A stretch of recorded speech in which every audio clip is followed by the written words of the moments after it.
કે મધ્ય 41 તરફ ખરેખર નજર હોય તો કંટાળો ના આવે, ઉદાસીનતા ના આવે, બેચેની ના આવે, માથે પડ્યું છે ને શું એ વિચાર બી ના આવે. ભીડો એને સહજ ગમે. ભીડો લાગે. ભીડો લાગે છે મન બુદ્ધિને. કોણ લાગે? દેહ કરતા દેહ થાકતો નહીં, પેલું મન થાકે, એને લઈને દેહ થાકી જાય.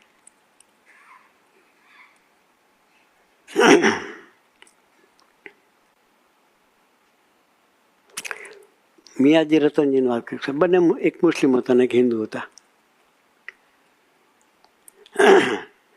બંને એક જ ઘરમાં રહે છે.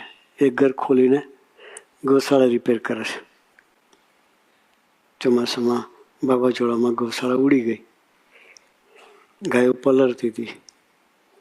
પણ નક્કી કર્યું શું કરશું, તો કે આપણે બે ઘર છે, એક ઘર ખોલી નાખીએ, નળિયા લઈ જઈએ ત્યાં, ગૌશાળા કમ્પ્લીટ કરી દઈએ અને આપણે બે પરિવાર ભેગા રહીએ.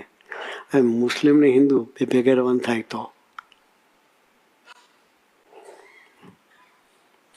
અરસપરસ કેવા સ્વભાવ ગુમાડ્યા છે.